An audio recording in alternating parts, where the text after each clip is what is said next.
Tom Swift and His Motorcycle by Victor Appleton. Chapter 15. A Vain Search. Several hours later, Tom had a curious dream. He imagined he was wandering about the polar regions, and that it was very cold. He was trying to reason with himself that he could not possibly be on an expedition searching for the North Pole. Still, he felt such a keen wind blowing over his scantily covered body that he shivered. He shivered so hard, in fact, that he shivered himself awake, and when he tried to pierce the darkness that enveloped him, he was startled for a moment with the idea that perhaps after all he had wandered off to some unknown country. For it was quite dark and cold. He was in a daze, and there was a curious smell about him, an odor that he tried to recall. Then all at once it came to him what it was: chloroform. Once his father had undergone an operation, and to deaden his pain chloroform had been used. "I've been chloroformed!" exclaimed the young inventor, and his words sounded strange in his ears. "That's it. I've met with an accident riding my motorcycle. I must have hit my head, for it hurts fearful. They picked me up, carried me to a hospital, and have operated on me. I wonder if they took off an arm or leg. I wonder what hospital I'm in.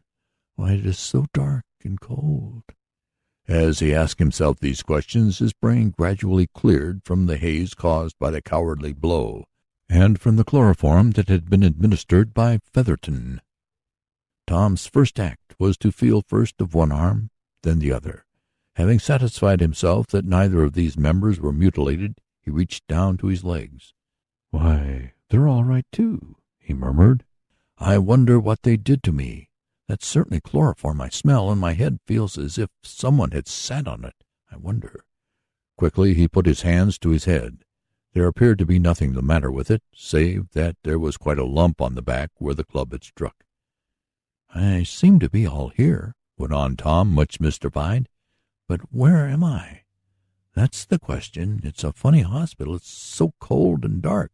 Just then his hands came in contact with the cold ground on which he was lying. "I am outdoors!" he exclaimed. Then in a flash it all came back to him, how he had gone to wait under the church shed until the rain was over. "I fell asleep, and now it's night," the youth went on. "No wonder I am sore and stiff. And that chloroform." He could not account for that, and he paused, puzzled once more. Then he struggled to a sitting position. His head was strangely dizzy, but he persisted, and got to his feet. He could see nothing, and groped around in the dark until he thought to strike a match. Fortunately, he had a number in his pocket. As the little flame flared up, Tom started in surprise. "This isn't the church shed," he exclaimed. "It's much smaller. I'm in a different place. Great Scott, but what has happened to me?" The match burned Tom's fingers, and he dropped it. The darkness closed in once more, but Tom was used to it by this time, and looking ahead of him he could make out that the shed was an open one, similar to the one where he had taken shelter. He could see the sky studded with stars, and could feel the cold night wind blowing in. "My motorcycle!" he exclaimed in alarm. "The model of Dad's invention. The papers." Our hero thrust his hand into his pocket. The papers were gone. Hurriedly he lighted another match.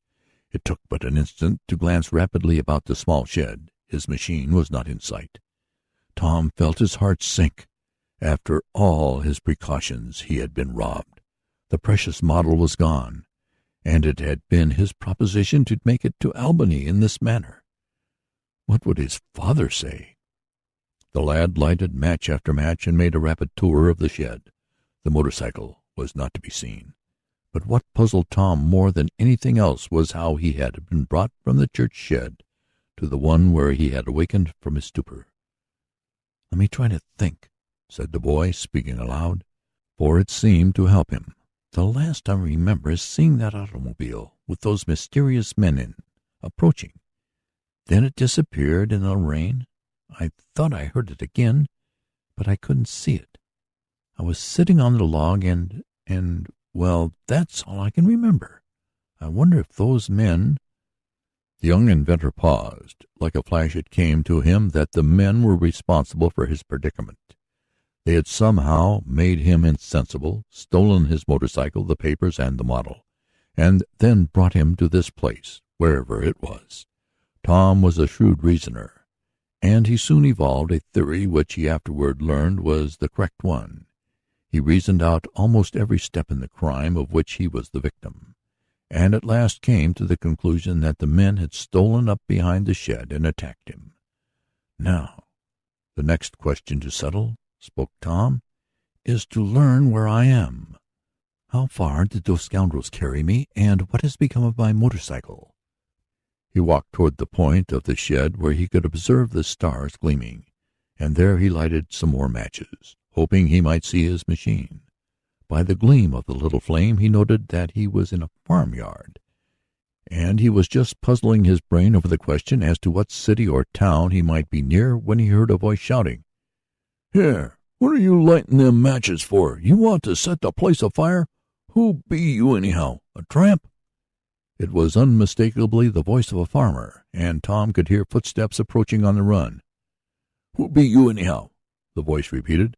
"I'll have the constable after you in a jiffy, if you're a tramp." "I'm not a tramp," called Tom promptly. "I've met with an accident. Where am I?" "Oh, mighty funny if you don't know where you are," commented the farmer.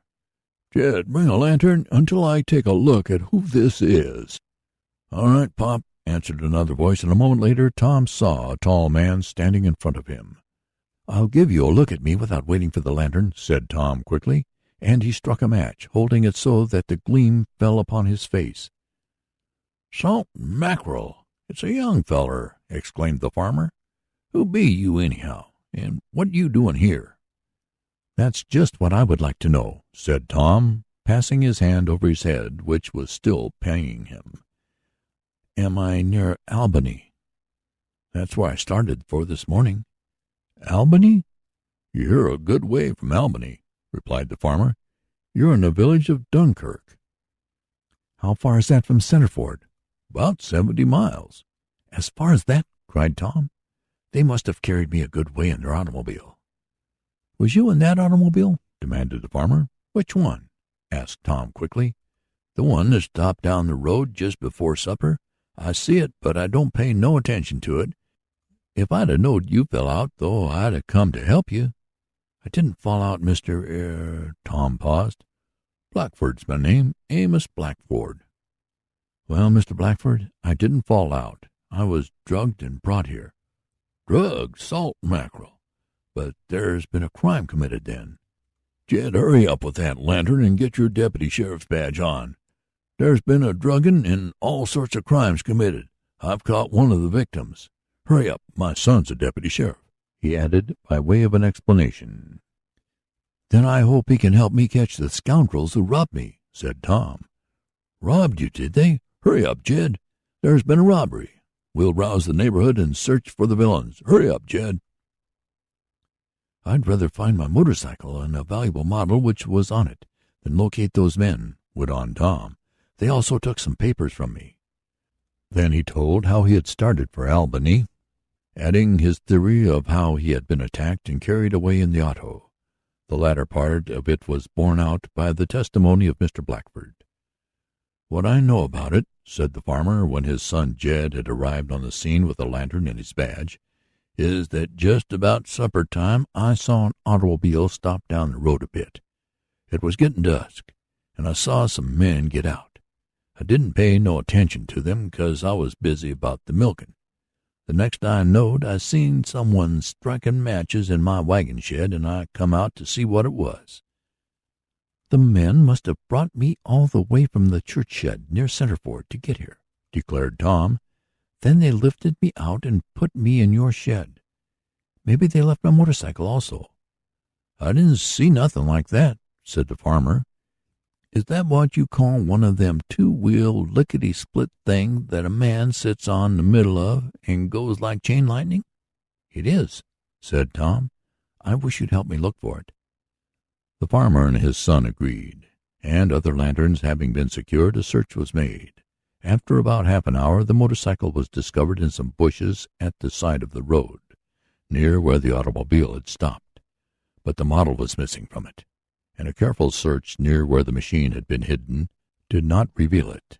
Nor did as careful a hunt as they could make in the darkness disclose any clues to the scoundrels who had drugged and robbed Tom.